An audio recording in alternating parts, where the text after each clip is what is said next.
شنو ما عندك جيد ولا قاعد تسأل؟ نعم؟ عندك لا جيد just 5 questions يعني no more. Okay, so Mellouli, welcome. Thank you. So, مبروك for today's victory. Was the atmosphere different from the US? Yeah. Definitely different for me because it's in front of a home crowd, so it's kind of cool to meet the parents, meet the swimmers, hang out with the coaches, hang out with the technical officials, and it's just really stress-free kind of atmosphere and just kind of in a family and in a holiday atmosphere. Osama, مبروك also for the 15 medals in the Doha Pan-Arab Games. What about the atmosphere in Doha, and what about the level of Arab swimmers? First off, the atmosphere was just amazing, especially in the swimming venue. A lot of people came out to watch us and support us, which was great. The swimming level in the Arab world is definitely, when you compare it to the international level, it's definitely not there yet. With the exception of a couple of swimmers who are Olympic hopefuls.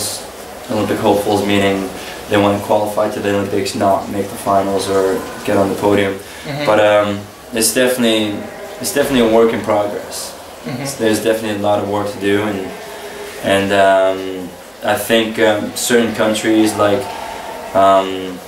Egypt and Algeria a little bit of Morocco with one swimmer or two, they have potential to reach international level, but there's a lot of work to be done. I'd like also to ask you about the contract you have signed with Sportive de Tunis. Could you tell us more about this contract? Because you'll be based in the United States, and you'll have to come here to play.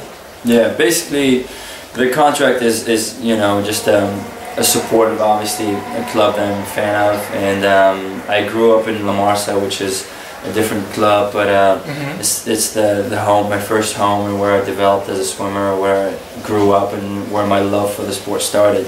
Now I wanted, after 10 years of not swimming here at home, I wanted to get back in the pool and swim here back home. So that's why I was looking for a club to swim for, and that's when some of my friends and some of the technical officials in Sportive de Tunis encouraged me to join them, and we finally made it happen. We finally signed the contract, and I'm going to be joining them whenever it's possible. Like if it's fitting for my schedule, I'll be coming here in Tunis and train and swim here for whether it's Tunisia Nationals or whatever meet it is. You've been working for years in order to get ready for the 2012 Olympic Games. Tell us more about your spirit when you are training to achieve this goal.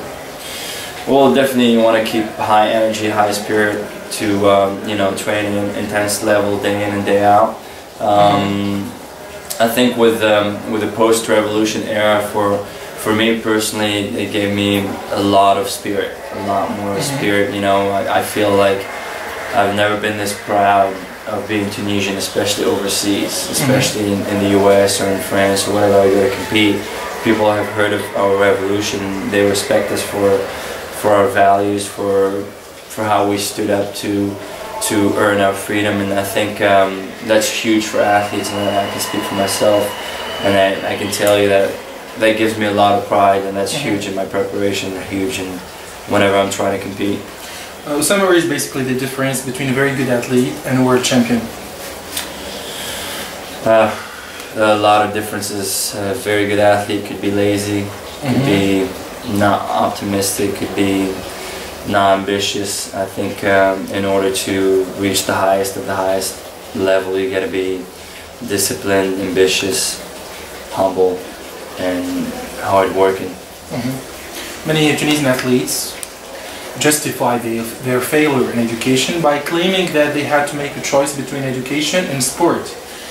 You have proved to the world, you have shown to the world that you are able to become an athlete, world champion, and at the same time well educated.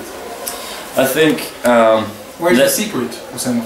The secret really is from your upbringing, is from your family, it's from how you were brought up, from your parents, and I think my parents did a great job with not just me but my brothers and my little sister too, to focus on academics first, and then athletics came in second.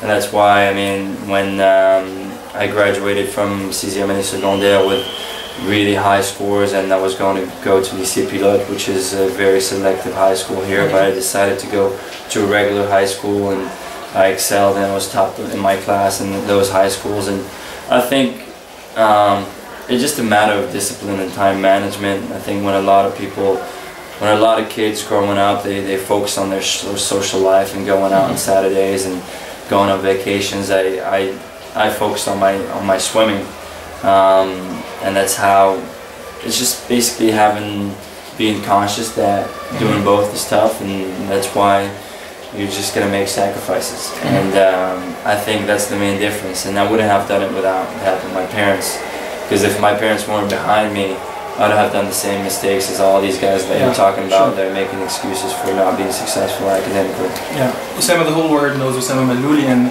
some people know Madame Khadija, your mother. Where is your message to the parents? My mom, to me, is a role model, and I'm not just saying that because she's my mom. I think from just by watching what she does in certain situations, she's really inspirational to me, and she's really determined. Even when she speaks, she's really focused in whatever she does. So I learned a lot from her, and I think the message that she sent to the world is that as parents, you gotta sacrifice a lot of things. I don't think my mom hangs out with her friends a lot. I don't think she travels a lot unless she's traveling to watch me swim. I don't think she goes to the hairdresser every weekend like some other women. And she makes some sacrifices that a lot of women don't even think about making because for her children. And she made financial sacrifices so she can support us both academically and the swimming. And then not a lot of parents growing up would want to wake up at 6 o'clock in the morning, even 5:30 in the morning, take their kids to swim practice from 6 to 8, drop them at school, then go to their work. And that's what my father did for years. Even they don't know summer vacation. Summer vacation, we're like in the pool 4 hours, and they come, they drop us at the pool, watch us train for 2 hours in the sun, outside, in this pool right here. And then, yeah, I mean, that's some of the sacrifices that the parents should be made. And you know, it's not easy. I don't know if I'm going to be able to do that for my kids. And I tell my mom, hopefully I can be able to do 1/10 of what you've done, you and Dad, to me. So, yeah. Finally, where is your message to the new generation of young Tunisian athletes? I think in all disciplines, not only in swimming. I agree, but we can't, as Tunisian people, we can't be like, oh, we want a skier world champion. We got to be reasonable, you know. We have limited resources. We're only 12 million. You can't compare us with Russia. You can't compare us with France. We can't have 5 Olympic gold medals. But you have an example. I agree. I mean, yeah, we have Gamoudi and we have me as 2 out of 12 million in our whole history. 50 years. Exactly. So, yeah, exceptions do happen. They happen once in every 40 years for us. We can't be too critical of our athletes. We got to be, you know, hopeful that to us as a small country, making it to the Olympics is huge. So I tell them, you know, dream about the Olympics, dream about Worlds, dream about becoming a champion one day. But main important thing, focus on your academics, and then, you know, listen to your parents, be a good kid. Yeah, true. Go to school. That's the hardest task. Exactly, and don't waste your time in coffee shops. Just don't waste your time. Go out there and be athletic, be healthy, and do something good that will help you in your balance as a human being and stay fit. And then if you're really dedicated and you really have a talent in boxing, in karate, in gymnastics, in track and field, then try to find the right people to talk to. Try to be proactive, because I think my parents were proactive. Things didn't just happen magically for us. Sure. We went out there and we grabbed it. We went out there and we made things happen for us. And I think that's what made my career special. You can call me lucky, but I think in certain situations... Not necessarily lucky. Hardworking. But I think... Hardworking. I think if you work hard and if you look for certain things, you will get lucky. And your luck will get bigger and bigger. If you're not working, your luck will get smaller and smaller. So that's my message. And you know, we live in changing times, and in changing times, miracle can happen. And I think if we truly believe in ourselves as a nation, as a youth who created this revolution, I think we can make this country a better place, and we can make this country an example for the rest of the world to follow us. Osama Mellouli, thank you very much. Thanks for having me. Thank you, man. Thank you. No problem.